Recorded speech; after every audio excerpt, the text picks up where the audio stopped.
お金持ちの人たちの大きい別荘がたくさん建ってる。夜10時まで強制自習か、景色が本当に絶景で結構精神的にきつい。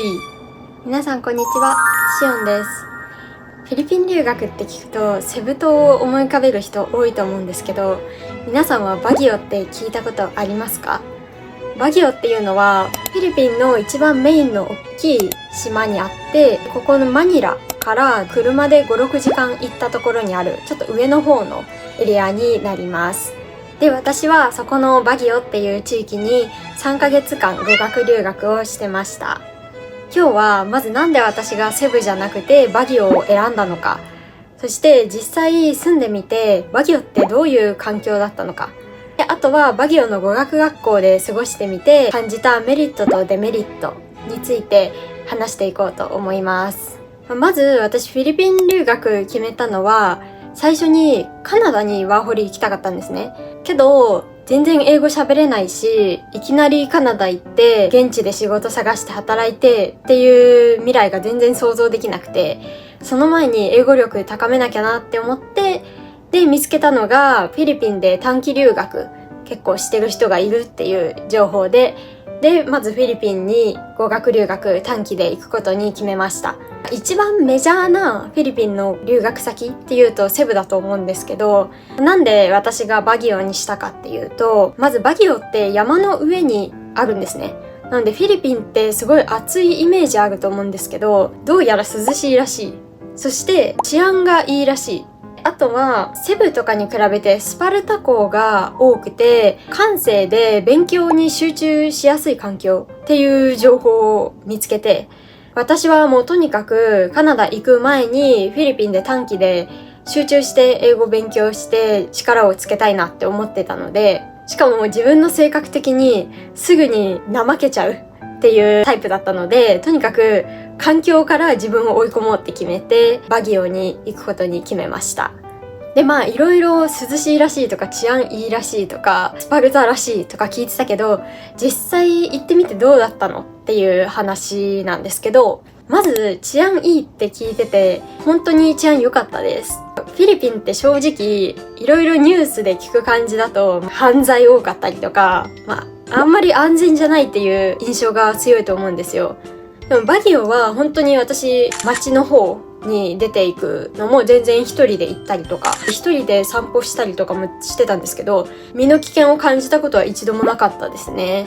マニラとかは本当にぼったくりがめちゃくちゃ多かったり、マニラでタクシー捕まえようとするとウーバーとかいうちゃんとした組織で運営されてるタクシー使わない限り必ずぼったくられるくらい、やっぱマニラって治安は良くないんですけど、セブ私行ったことないからどうかわかんないけど、とにかくバギオは安全な場所っていうことでフィリピンの中でも有名らしいです。日本の軽井沢みたいな感じで、結構お金持ちの人たちの大きい別荘がたくさん建ってるみたいな。あとなんか大統領が夏マニラって暑すぎるからバギオに移ってくるみたいな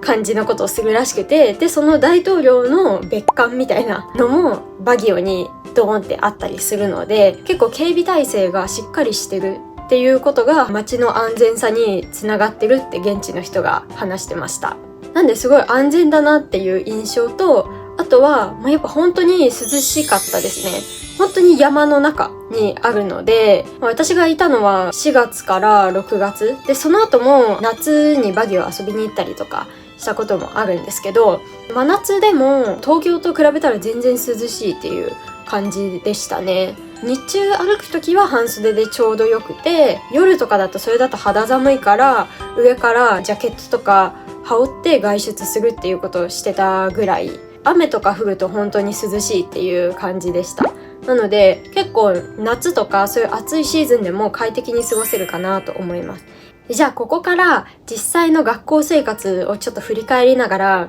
バギオの語学学校での生活で感じたメリットとデメリットについて話していこうと思います。まずメリットが、フィリピンの語学学校自体結構寮生活で朝から晩までずっと英語環境っていう場所が多いんですけど、バギオの学校はその中でも特にスパルタコースのある学校が多いことで結構有名で、私が実際に行ってた学校もスパルタコースがあって、で私はスパルタコースを選択してたんですね。そうするとがっちり学校に縛り付けられて、平日は外出禁止で、朝8時からまず夜6時まで授業があって、でその後夜ご飯を食べたら夜10時まで強制自習かオプションクラスを取るかみたいなことで、とにかく夜10時まで学校にこもって勉強しなきゃいけないっていう状況になるので、結構大変だなっていう印象でした。で、さらに、フィリピンの学校って、学校に寮がくっついてて、もうみんなで一緒に、もう学校の中で寝泊まりするっていう学校がすごい多いんですね。で、私が行ってたバギオの学校もそういうスタイルで、基本的にはもうみんな学校の中に入ってる寮で生活して、で、私なんかは6人部屋に住んでました。なので、常に部屋の中には誰かしらいるし、全員日本人とかにはならないように調整してくれるので、常に部屋でも英語喋ってるみたいな状況でしたね。なので本当に朝起きた瞬間から夜寝るまで一日中英語喋ってるっていう生活なので、本当にアウトプットの機会が多いなっていうのは感じました。あと山岳地帯にあるので、結構ハイキングとかそういう自然を楽しむアクティビティを多く楽しめるっていうのはバギオならではのメリットかなって思いました。セブ島だとやっぱり海ビーチみたいな感じだと思うんですけど、バギオは山の中にあるのでハイキングコースが結構たくさんあったりだとか、キャンプ場があったりで、語学学校自体も私が行ってた学校はほんと周囲めちゃくちゃ木みたいな感じで、本当に山の中にあるっていうところだったので、本当周りに緑がたくさんあって、歩いてるだけでマイナスイオンで癒されたり、あとは山の上にあるので、やっぱり景色が本当に絶景で、周りも山で囲まれてたりするので、山の斜面に家がバーって立ち並んでるんですけど、夜になるとその家一軒一軒がすごい光って、なんか山全体が光ってるみたいな感じで、とにかく景色がめちゃくちゃ綺麗です。っていうところもメリットの一つかなと思います。あとはコミュニティが小さいっていうのもある意味メリットかなって思いました。バギオっていう街自体がそんなに大きくないので、語学学校の数も結構少ない。街全体で、有名な学校が確か3つか4つくらいあるだけ。で、しかも行く場所も結構限られてたりするので、週末になるとみんな同じバーに同じなんか一個大きいバーがあるんですけど、そこのバーにみんな集まるんですよ。だから同じ学校の人も違う学校の人も結構そこに来るので、なんかもうそこで全部コミュニティが出来上がるっていうか、バギオ市内で知り合いは増やしやすいかなっていうのはメリットなのかなって思いました。私はあんまり夜の飲みの場とか得意な方ではなかったんで、そんな積極的には参加してなかったんですけど、でもやっぱりそういう場所行ってお酒の勢いとかも借りながら喋ると結構英語バーって出てくるようになったりとか、みんなそういうリアルな友達とのコミュニケーションっていうところで授業でインプットした英語をアウトプットするっていう風にして英語力向上させてる子が多いなーっていう印象でした。で、デメリットは、さっきもちらっと言った通り、あんまり観光スポットは多くないんですね。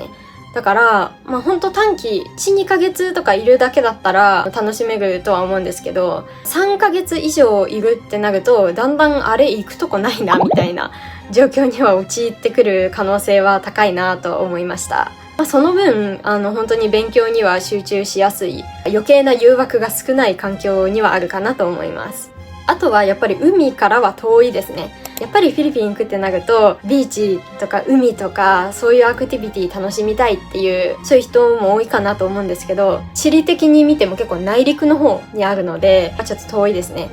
で、私も留学期間中に海行ったことあるんですけど、この辺にあるサンファンビーチみたいなところに確か行ったんですよ。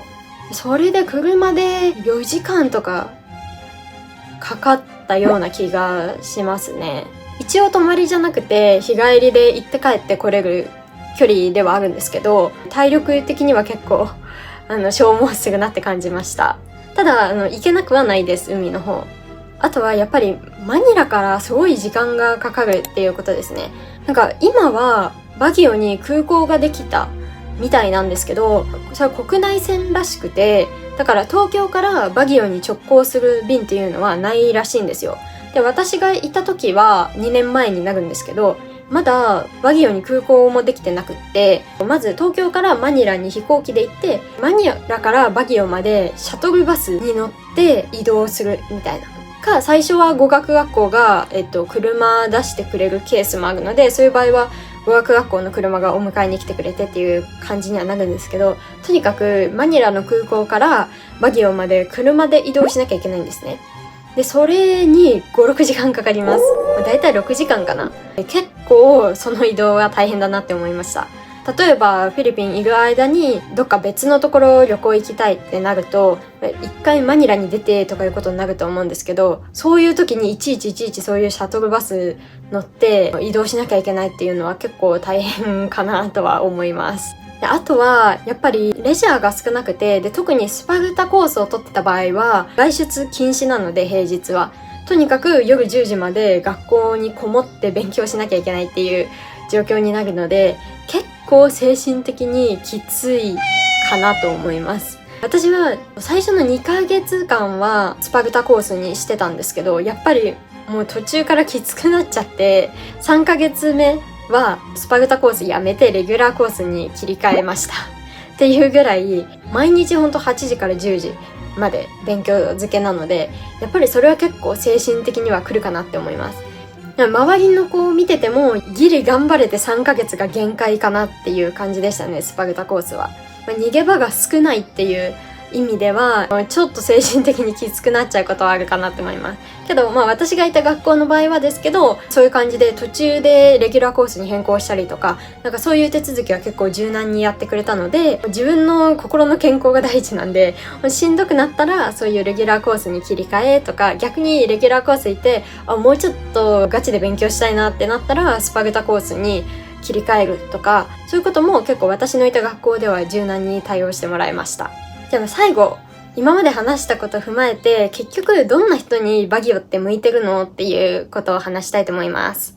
まず、海より山派の人にはいいかなと思います。やっぱ海派でガンガンビーチで遊びたいとかサーフィンしたいとか、そういう人はちょっと楽しみづらいかなとは思いますね。その分、登山が好きとか、ハイキングで緑を感じるのが好きとか、そういう人は結構楽しめると思います。あとは閑静なところで勉強に本当に集中して英語力を伸ばしたいっていう人にもおすすめです。やっぱりまず治安がいいっていうところと人口密度が低いっていうところで、勉強以外の余計なことを気にせずに落ち着いて生活できるっていうところがやっぱりメリットとしては大きいかなと思います。勉強に集中するにはすごいいい環境かなと思います。で、さっきも言った通りスパルタ校がすごい多いので、とにかく短期集中で自分を追い込みたいとか、あとはIELTS とか TOEIC に特化してるコースも結構豊富にあるんですね、バギオの学校って。だからそういう IELTS とか TOEIC 対策とか、結構勉強の目的がはっきりしてて、しっかり英語力を伸ばしたいっていう人にはやっぱりおすすめかなと思います。大体こんな感じですかね。いかがでしたでしょうか？なんとなくバギオのことイメージつきましたか？